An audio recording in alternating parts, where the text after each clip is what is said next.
இந்த குட்டிச்சாத்தான் கிறிஷ் வந்த நேரம் 40,00,000 போச்சு. கான்ட்ராக்ட் போச்சு, பணம் போச்சு, எல்லாம் போச்சு அப்படின்னு சொல்லிட்டு இந்த பக்கம் புலம்புற மாரி ஒரு சம்பவமும், ரோகிணி அண்ட் மனோஜோட வாழ்க்கையில மிகப்பெரிய ஒரு இடி வந்து கொஞ்சம் கொஞ்சமா ரோகிணி ஏன்டா நம்ம பொய் சொன்னோம் அப்படின்னு நினைக்கிற மாரி ஒவ்வொரு நாளும் யோசிக்கிற வைக்கிற தருணங்கள்லாம் அடுத்து வரப்போகுது. அதுக்கான ப்ரெடிக்ஷன் தான் இது. ஸோ இந்த ப்ரெடிக்ஷன் படி வந்து பார்த்தீங்க அப்படின்னா, இப்போ கிறிஷுடைய அம்மா துபாயில இருந்தாங்கல்ல, அந்த துபாயில இருக்க அம்மா வந்து திடீர்னு இறந்துட்டாங்க அப்படின்னு வந்து ஒரு கதைய கொண்டு வந்து இப்போ வந்து வீட்டிலேயே வந்து சொல்றாங்க ரோகிணியோட அம்மா. இது எல்லாமே ரோகிணியுடைய பிளான் தான்.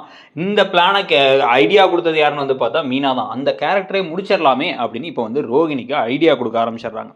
வீட்டுக்கு நேரா கொண்டு வந்த இப்போ வந்து கிறிஷியே கொண்டு வந்து முத்து அங்கிள் அண்ட் மீனா ஆண்டி கூடயே இருக்கணும்னு அவன் ரொம்ப ஆசைப்படுறான். அதனால வந்து நான் இங்கேயே விட்டுறேன். முன்னாடி என் பொண்ணு வேணான்னு சொன்னா அதனால நான் வேணான்னு விட்டேன். இப்போ என் பொண்ணே ஓகே சொல்லிட்டா அப்படின்னு வந்து இவங்க பேச இப்போ யாருக்கு சந்தேகம் வருது அப்படின்னு வந்து பார்த்தா வந்து மனோஜ் இந்த பக்கம் வந்து பார்த்தா முத்து இவங்க 2 பேருக்குமே டவுட் வருது. மனோஜ் என்ன இதெல்லாம் உண்மையாக இருக்க மாதிரி இல்லையே அப்படின்னு அவருக்கு வந்து கிறிஷ் வீட்டுக்கு வராது பிடிக்கலங்கிறனால அங்கேயே பேச முத்து ஆனால் மனசுக்குள்ளே இதே விஷயத்தை யோசித்து மீனாகிட்டையும் சொல்கிறாரு.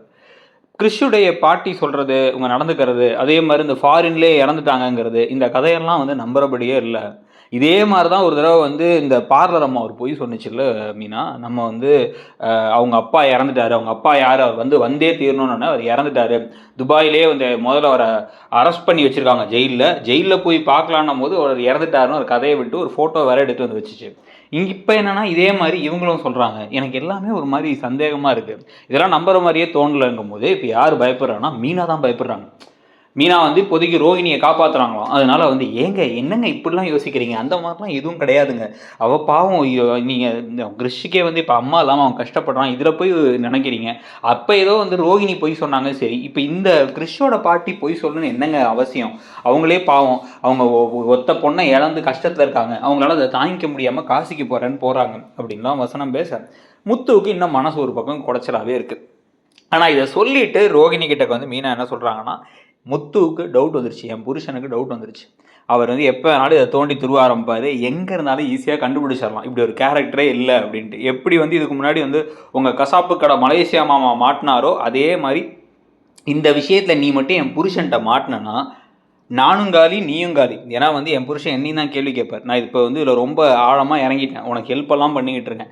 நீ செய்ய வேண்டியது எவ்வளோ சீக்கிரமாக மனோஜ் கிட்டக்க இதை சொல்ல முடியுமோ அதை சொல்லிவிடு, சொல்கிறதான் கரெக்ட் அப்படிங்கிறலாம் சொல்லிவிட்டு அதுக்கப்புறம் மீனா என்ன பண்ணுறாங்கன்னா மகேஸ்வரி வீட்டில் வச்சு இந்த ரோகிணியோட அம்மாவை பார்த்து நான் பயங்கரமாக நடிக்கிறீங்கம்மா, இப்படி தான் ஒவ்வொருத்தரையும் நடித்து எங்கள் வீட்டில் கிருஷ்ண ஜெயந்தியில் வச்சு அவ்வளோ பெரிய அவமானப்படுத்துனீங்க அந்த கொலு கப்பெல்லாம், அதே மாதிரி இப்பயும் வந்து ஒரு விஷயத்த பண்ணிகிட்டு இருக்கீங்க. சரி சரி உங்களெல்லாம் நல்லவங்க நினச்சேன் பார்த்தீங்களா, சரி எப்படியோ உங்கள் பேரையும் இனிமேல் நான் பார்த்துக்கிறேன், ஆனால் உங்கள் பொண்ணு எவ்வளோ சீக்கிரம் உண்மையை சொல்ல போகிறாங்கிறத தான் நான் நல்லவளாக இருக்கிறதும் இல்லாததும் இருக்குது அப்படின்னு சொல்லிட்டு வந்துடுறாங்க.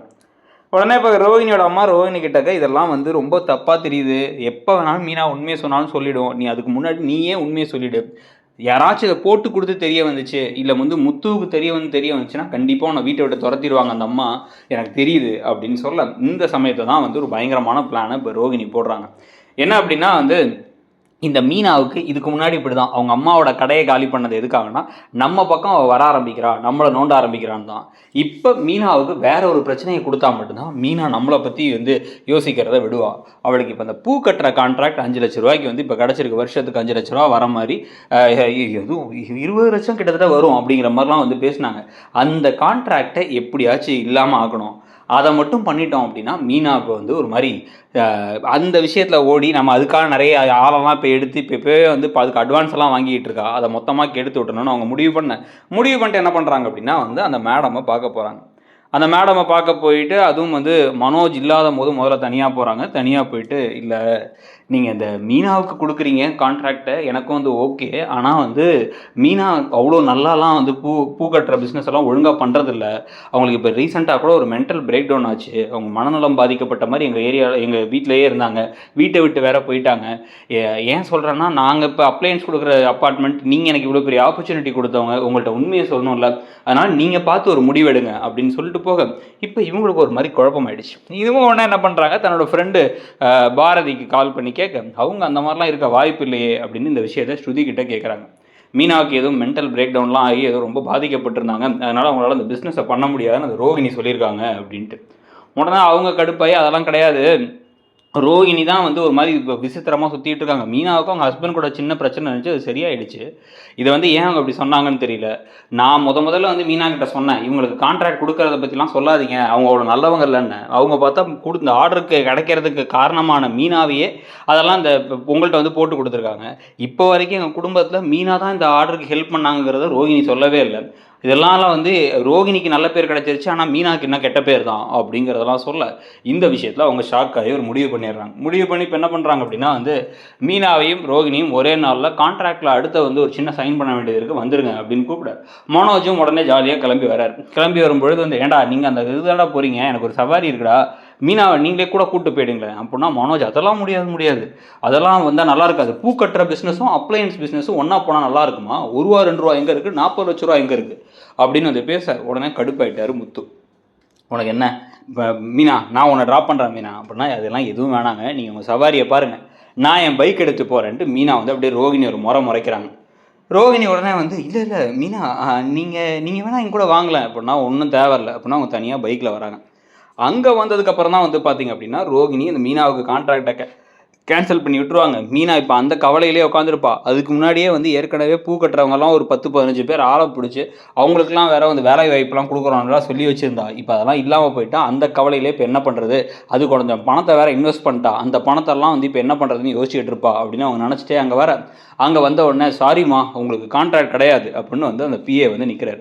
அப்படியா, ஓ மீனா என்னம்மா கான்ட்ராக்ட் இல்லையா அவனுக்கு அப்படின்னு மனோஜ் பார்த்துட்டு, இதோட பெட்டராக யாருக்காவது கொடுத்துருப்பாங்க, சும்மா ஒத்த வண்டியை வச்சுக்கிட்டு 275 வீட்டுக்கு பூ போடுறாலும் அப்படின்னு இந்த பக்கம் மனோஜ் பேசிகிட்டே இருக்கும்போது அவங்களுக்கு இல்லை உங்களுக்கு அப்படின்னு அந்த கான்ட்ராக்டை அவர் கிழிச்சு போட்டு 10 லட்ச ரூபாய் முதல்ல திருப்பி கொடுங்க அப்படின்னு கேட்க மீனா ஷாக் ஆகி, இப்போ இந்த பக்கம் ரோகிணியும் மனோஜும் ஷாக் ஆகி பார்க்கும்பொழுது மீனாவுக்கும் ஒன்றும் புரியாமல் பார்க்குறாங்க.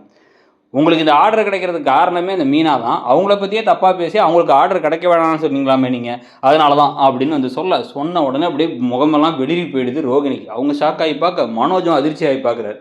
பார்த்து இப்படி நன்றி கட்டவங்களுக்குலாம் ஆர்டர் கொடுக்க வேணாம்னு எங்கள் மேடம் சொல்லிட்டாங்க, ஒழுங்காக 10 லட்ச ரூபாய் இன்னும் 10 நாளுக்குள்ள திருப்பி கொடுத்து அப்புறமா எந்த வேலையாக இருந்தாலும் பாருங்கள் அப்படின்னு அவர் கிளம்பி போக அப்படியே ரோகிணியை பார்த்து மீனா சுட்டரிக்கிற மாதிரி பார்க்குறாங்க. அடி பாவி துரோகி, ஓ எனக்கு ஒரு பிரச்சனையை கொடுத்து நீ எஸ்கேப் ஆயிடலான்னு பார்த்துட்டு இருந்தியா, எவ்வளோ கேவலமான வடி, நீ சுயநலமிக்கால் அப்படின்னு வந்து முறைச்சி பார்த்துக்கிட்டு இருக்காங்க. இப்போ ரோகிணி இதுக்கப்புறம் வந்து தான் தப்பிக்கணும் அப்படின்னா வந்து மீனாவே மொத்தமாக போட்டு தள்ளணும்னு முடிவெடுக்கிறதுக்கும் தயங்க போகிறதில்ல அப்படிங்கிறது நமக்கு தெரியும். ஆனால் இவங்களுக்காக மீனா எல்லா ஹெல்ப்பையும் பண்ணி மீனாவே ஐடியா கொடுத்து கடைசியில் வந்து ரோகிணி நிஜமாக வீட்டில் சிக்கும் பொழுது ரோகிணியோட சேர்ந்து மீனாவே வீட்டை விட்டு துரத்திட்டு வராங்கன்னு நினைக்கிறேன். அந்த மாதிரி ஒரு சம்பவம் நடந்துட்டு இருக்கிறத பற்றி நீங்கள் என்ன நினைக்கிறீங்க? இப்போ கிறிஷை வந்து முத்து மீனாவை தான் பார்த்துக்க போகிறாங்க, தத்தெடுத்து வளர்க்க போகிறாங்க. ஒரே வீட்டில் அவங்களுக்கே ரூம் கிடையாது, ஆனால் அந்த பெட்டில் வந்து இவரையும் சேர்த்து தூங்க வைக்க போகிறாங்க, இல்லை முத்துவை வந்து மொட்டை மாட்டில் தூங்க வைக்க போகிறாங்க அப்படின்னா நடந்துச்சுன்னா அதை பற்றி நீங்கள் என்ன நினைக்கிறீங்க? இதுங்களுக்கு ஒரு குழந்தை பிறக்கும், இதுங்களுக்கு ஒரு ரொமான்ஸ் வரும் அப்படின்லாம் எதிர்பார்த்துக்கிட்டு இருந்த ஃபேன்ஸுடைய கதி என்ன அப்படிங்கிறதையும் சொல்லி யோசிங்க. ப்ளஸ் கூடவே வந்து பார்த்தீங்க அப்படின்னா வந்து இந்த ரோகிணி விவகாரத்துலையும் இப்போ நடக்கிறதெல்லாம் வச்சு பார்த்தா சிறகடிக்காசே ஒரு குரூப்பில் சிக்கி ஏதோ சும்மா சிக்க வைக்கிற மாதிரி சிக்க வைப்போம், அப்புறம் ஒன்றும் நடக்காதுங்கிற மாதிரி கொண்டு போகிறது நிறைய பேரை கோவப்படுத்திருக்கு. மீனா நடந்துக்கிறது நிறைய பேரை எரிச்சப்படுத்திருக்கு. உங்களையும் அப்படி எரிச்சப்படுத்தாங்கிறத சொல்லிட்டு இடம்பொருள் சேனலை மறக்காமல் சப்ஸ்கிரைப் பண்ணிவிடுங்க. தேங்க்யூ.